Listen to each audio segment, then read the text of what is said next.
I'm proud to tell you that this video is going to be brought to you by G Fuel, and by using my affiliate link in the pinned comment and in the description box, you'll not only be helping support the channel since it's a affiliate link. I do get a small commission for each sale that's made, so I don't get anything unless you guys purchase it. However, you'll also be able to get some really cool anime themed merchandise as well as energy tubs and different energy formulas. I personally use G Fuel a lot, and when it comes to anime, there's a plethora of different anime to choose from.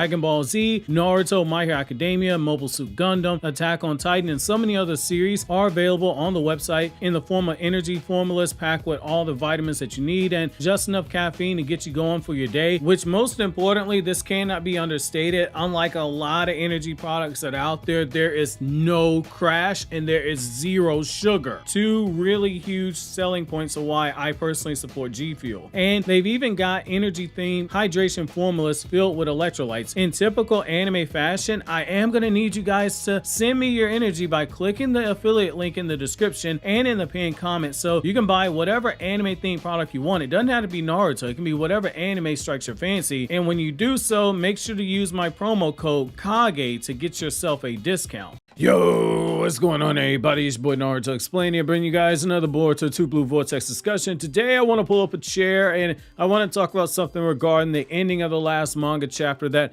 has been on my mind, and from what I can see, it looks like I'm not alone in thinking, hey, maybe, just maybe, there might be an issue with Boruto being shot at the end of the last chapter, which is why in today's newest Naruto Explained video, I wanted to discuss what some people are saying is a potential problem with Boruto being shot at the end of the last chapter, because there's a rather interesting connection to some of the lore that got introduced in the Boruto Naruto Next Generations manga that does need to get discussed and also get clarified for people that are saying this is an issue.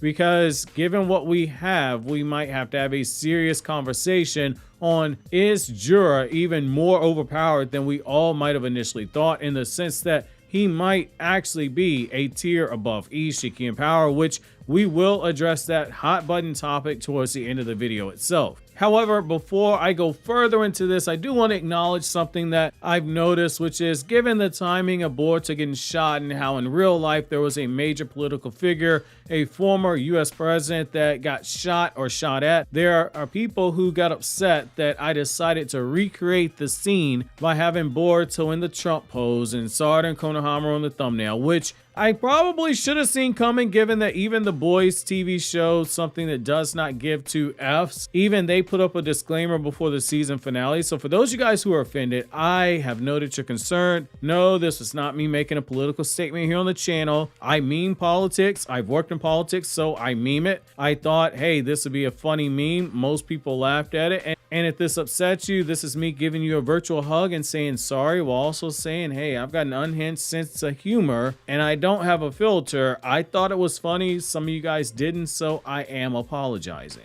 Now, with that out of the way, there's something that is pretty big that we have to take a look at here. So Boruto getting shot, it rattled the community, and while there were some people who were super pissed off that Jura sniped out Boruto, I wasn't mad at it at all when we saw that decision. I think that it was a amazing subversion of our expectations, and I don't think any of us saw Jura shooting a Biju Dama like a sniper bullet coming in this chapter when we did the community predictions video over here on the channel, which is exactly why the plot twist itself worked. A really good subversion of expectations. It grabs hold of you when you least expect it, and it makes you want to hop into a time machine in order to see what's going to happen next. So I am completely fine with this aspect of it. However, it does make me wonder about what we're seeing, in the sense that Boruto looks critically injured at the end of the chapter, and there are no signs that the healing effects from having Momoshiki's soul attached to his body and his chakra in his body have taken place yet. While Boruto doesn't have accelerated regen in the way that Kawaki has when his ninja tech is operating at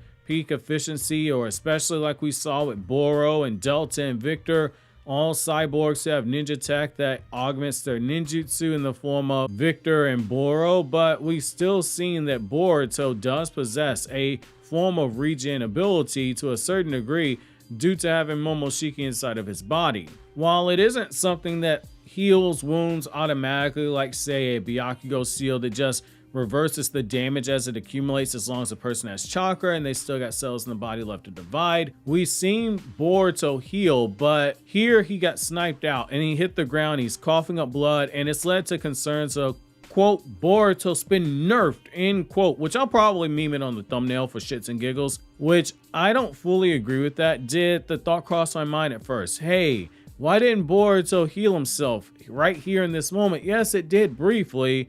However, the more I thought about it, the more Boruto's situation made sense. And this should make sense for you as we go into the topic. So we all saw Boruto get his arm snapped by Uzuhiko, and while the damage did heal up and it wasn't automatic when it healed, it did take time before that broken arm was back functioning the way that it was supposed to, just as we saw with smaller injuries. While they did heal up a lot faster than the broken bone, they still healed at a delayed rate, which was still higher than normal. Boruto getting that kind of an injury and not healing right away, it makes perfect sense to me, especially given the fact that the guy was off guard when he was hit by the attack. And to make matters worse, he just went from trying to suppress Momoshiki to expending a huge amount of chakra to control the planet's chakra that it was gathering for the rasengan uzuhiko, which nearly destroyed Hidari. It would make sense if he didn't heal right away. So I think anyone upset over this is blowing it out of proportion. I think the biggest thing here is that Boruto being shot, it now adds a huge layer to the unpredictability of the story because it plays on the shock factor, and Boruto right now is really selling that injury like he's in a lot of trouble. And you also have Jura, who is openly declaring that Boruto is too dangerous to be left alone to live. And that has to be taken into consideration right now because he's saying he has to be taken out right now. There's a huge power imbalance that's taking place in this story. And it's one thing that the story does need in order to truly continue raising the stakes and keep the foot on the gas. The reason being is that it's about the payoff that is being earned. And to truly earn it, you've got to have some fans that suffer, if we're being honest here. You can't get to the payoff of a defeat of a character like Jura, or even something that makes him retreat without building up an entire vibe to the scene beforehand. Part of the reason why Jigen has a bigger aura than someone like Uzuhiko, two different people, is that Uzuhiko is barely in the manga, whereas Jigen, he existed for a while. Look at it from this perspective. Jura was introduced and he separated himself from all the other characters who made up the collection of the four Wicked Shinju. We didn't need to hear him say too many words. Everyone knew right away, hey, this guy's the leader. This guy's the apex predator. And this guy is the one that we got to keep our eyes on moving forward because he's a really big problem for the main cast. It's very similar to how we knew without ever seeing Jigen fight that this guy was a leader of Car just because the aura that he gave off and the way that he was acting, he came across as a guy that, hey, maybe Naruto needs to be put on notice about. With Jura, the way that he's been handled, quickly established himself as being far above Kawaki, able to withstand the cliche anime power-up that Himawari got on top of the mental amp that she gets from fighting to protect a loved one. And you see Jura not only win the fight, but win the fight in a convincing fashion and reveal that he wasn't even using his full power at the time, and he was just toying around with Himawari as a science experiment. He beat the brakes off of Kawaki so badly with 2 hits that neither Kawaki or Delta, two very hot-headed people, they never even considered approaching the guy. When they saw he was in the area, they just hang back and they just watched the whole thing unfold. That alone, it added like 2,000 points to Jura's aura. The only thing missing was a glass of wine, a chair for him to sit in, and a book to read. With Boruto cut down, unable to move seemingly, it sets the stage to start running up the scoreboard for Jura's character, which is what you want for a good villain.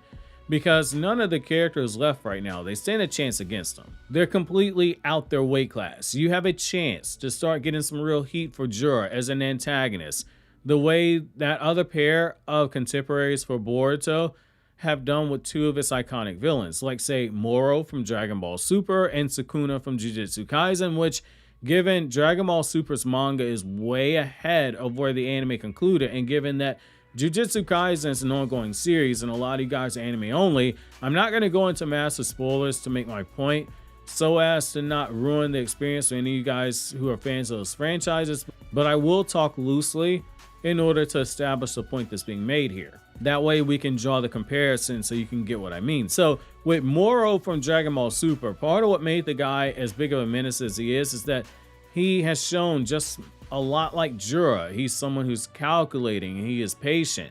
He is someone who is making a chess move when nobody is paying attention. He is significantly stronger than Goku and Vegeta, and he was abusing his power by carrying out genocides because there was nobody who could stop him. We had to suffer through all of that in order to see the characters at their most desperate and most helpless, in order to get that payoff that came from his defeat, and the seeds were planted for the next 3 future villains in the series, one of which has not come back yet. With Sukuna from Jujutsu Kaisen, you saw it in season 2 of the anime last year, in the way that he just tormented Yuji by massacring a whole city. You saw the delight he took in the deaths of several fan favorites, and he methodically continues to make Yuji's life hell in the manga each time he pops up, pushing things to the point where there were serious conversations in the fandom at one point, hey, this might be a story where the bad guy wins at the end of it, yet it's because of all the adversity and the pain and the suffering that has unfolded that makes the new development with Yuji and Sukuna feel earned, because it has both characters at their max ores at this point, and it feels like you're seeing an apex predator in the final battle with an apex hunter. And right now, nobody knows where this is going to go. With Jura, he has never truly been challenged at any point in the story, and his reaction with Boruto knowing about the thorn souls, it shows that for the first time, Jura has true emotion in the form of annoyance and, most importantly, desperation, whereas before the most we saw was backhanded humor at the expense of Hidari and a genuine sadistic curiosity when he fought people weaker than him like Himawari and Kawaki. This is the first time I think we can say that he came across as truly angry and concerned and annoyed with Boruto, and I think that it is something extremely important we have to take note of. It makes the interactions with Kawaki and Delta and Konohamaru and Class Rep moving forward that much more interesting. Because while Kawaki doesn't really care about Boruto dying, he literally wants to kill him himself, he also can't sit by and watch Boruto be killed, because one, if Jura changes his mind to use Boruto's bait for a chakra fruit, then they're screwed. 2, if Jura turns his attention to Kawaki, he's gonna get knocked out. And 3, he's got no choice but to support Boruto in this moment. Konohamaru, Class Rep, Delta, they're all liable to just get slowly destroyed by the guy. He'll do the same thing he did to Himawari. He'll just keep shooting off Biju Dama in order to see how much pain they can take before they pass out. You got a chance to establish a true aura for this character before you have some kind of wild card established for him. Like say a Momoshiki hijacking Boruto, Class Rep summoning Nue, or even someone like Damon showing up battle craze because he senses the high power levels that are going on right now. There's enough here to say that this has the potential of reaching the current Sukuna level payoff, which, to see what I mean, you want to click here on the left to watch my newest Jujutsu Kaisen chapter review, or you can click here on the right to watch the Boruto chapter review for those of you guys who have not seen it just yet. And we also have the Sumire video above that Boruto chapter review, which goes into detail on why this is the ideal time to summon Nue to the battlefield.